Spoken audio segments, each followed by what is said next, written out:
فرعون کے نجومیوں کی پیشن گوئی نے فرعون کو اور زیادہ خوفناک کر دیا۔ سپاہی فرعون کے حکم کے منتظر تھے۔ دربار میں خوفناک آواز گونجتی ہے اور سارے دربار کو وحشت صدا کر دیتی ہے۔ تمام پیدا ہونے والے لڑکوں کو پیدا ہونے کے بعد ذبح کر دیا جائے، کوئی لڑکا زندہ نہ بچے۔ اس کے بعد فرعون کے سپاہی اور پیدا ہونے والے لڑکے کو قتل کرنے لگے۔ اس دوران میں 2 لڑکے پیدا ہوئے اور ان دونوں کا نام موسیٰ تھا، جس میں ایک کی ماں نے اپنے بچے کو ایک ٹوکری میں لٹا کر دریا کی موجوں کے حوالے کر دیا، اور یوں وہ بچہ فرعون کے محل کے اندر پہنچ گیا۔ اور دوسرے لڑکے کی ماں نے فرعون کے سپاہیوں کے ڈر سے بچے کو پہاڑ کے غار میں بند کر دیا۔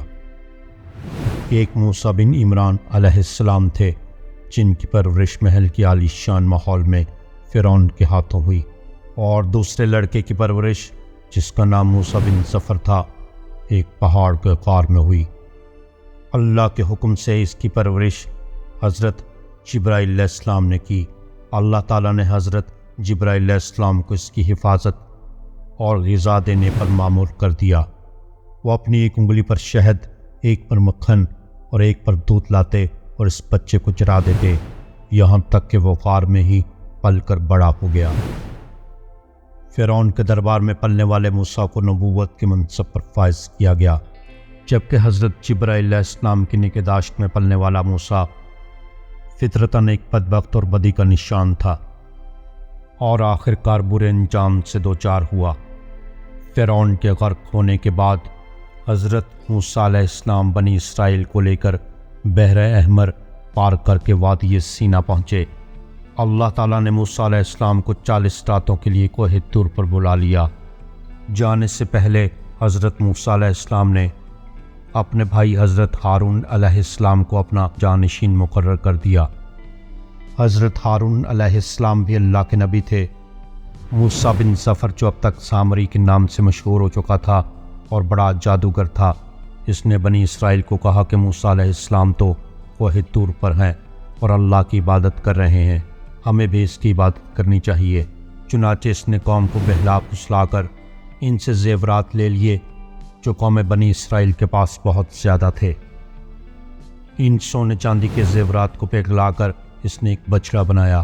سامری نے حضرت جبرائیل علیہ السلام کے گھوڑے کے سموں کے نیچے کی مٹی بھی اس میں شامل کر دی۔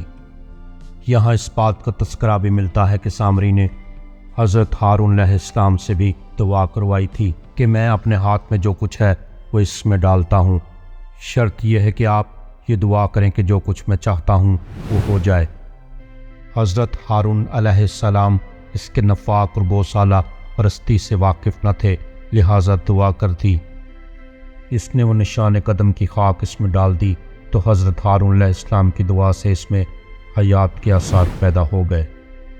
جب گائے کے بچھڑے کا بت بن کر تیار ہو گیا تو اس کے منہ سے ہوا چلنے سے آواز آنے لگی۔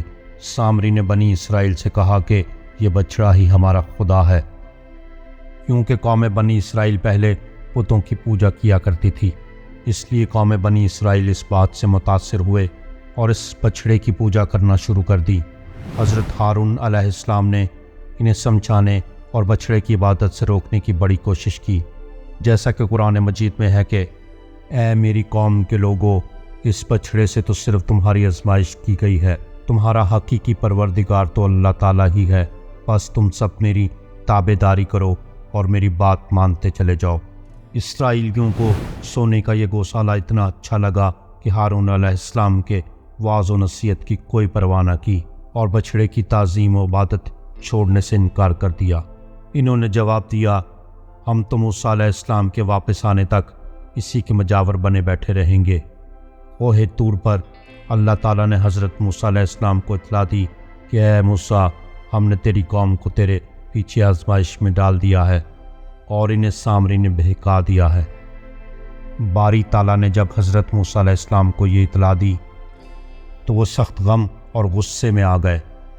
حضرت موسیٰ علیہ السلام جب توریت کی تختیاں لے کر کوہ طور سے واپس ہوئے تو دیکھا کہ قوم سامری کے بچھڑے کی پرستش میں مصروف ہے۔ یہ دیکھ کر آپ کو سخت تکلیف پہنچی۔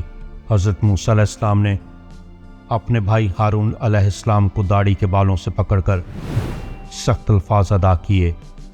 اس کے جواب میں حضرت ہارون علیہ السلام نے کہا، اے میرے ماں جائے، ان لوگوں نے مجھے بے حقیقت سمجھا اور قریب تھا کہ مجھے قتل کر ڈالتے، تو تم مجھ پر دشمنوں کو مت ہنساؤ۔ بھائی ہارون علیہ السلام سے باز پرس کے بعد اب باری تھی سامری کی، جو سر جھکائے قریب ہی کھڑا تھا۔ حضرت موسیٰ علیہ السلام سامری کی جانب متوجہ ہوئے اور سخت لہجے میں پوچھا، سامری تیرا کیا معاملہ ہے؟ تو نے قوم کو بت پرستی پر کیوں لگایا؟ اس نے جواب دیا، میں نے ایسی چیز دیکھی جو اوروں نے نہیں دیکھی، تو میں نے فرشتے کے نقش پا سے مٹی کی ایک مٹھی بھر لی، پھر اسے بچھڑے کے قلب میں ڈال دیا۔ اس طرح میرے دل نے اس بات کو میرے لیے اچھا سمجھا۔ حضرت موسیٰ علیہ السلام نے سامری کے لیے جو سزا تجویز کی، اسے قرآن کریم نے یوں بیان فرمایا ہے، کہا، اچھا جا، دنیا کی زندگی میں تیری سزا یہی ہے کہ تو کہتا رہے مجھے نہ چھونا، اور ایک اور بھی وعدہ تیرے ساتھ ہے جو تجھ سے ہرگز نہ ٹلے گا، اور اب تو اپنے اس معبود کو بھی دیکھ لینا جس کا تو اتقاف کیے ہوئے تھا، ہم اسے جلا کر ریزہ ریزہ کر کے دریا میں اڑا دیں گے۔ اور پھر ایسا ہی ہوا، وہ ایسی خوفناک بیماری میں مبتلا ہو گیا کہ سامری عمر بھر یہی کہتا رہا کہ مجھ سے دور رہو، مجھے نہ چھونا، اس لیے کہ اسے چھوتے ہی چھونے والا اور سامری دونوں شدید بخار میں مبتلا ہو جاتے۔ اس لیے جب وہ کسی انسان کو دیکھتا تو فوراً چیخ اٹھتا، مجھے نہ چھونا۔ پھر وہ انسانوں کی بستی سے نکل کر جنگل میں چلا گیا، جہاں اس نے جانوروں کے ساتھ حیوانوں کی طرح زندگی گزار دی اور یوں عبرت کا نشان بنا رہا۔ گویا دنیا میں لوگوں کو گمراہ کرنے کے لیے جو شخص جتنا زیادہ مکر و فریب، جھوٹ اور فراڈ اختیار کرے گا، دنیا اور آخرت میں اس کی سزا بھی اسی حساب سے شدید تر اور نہایت عبرتناک ہوگی۔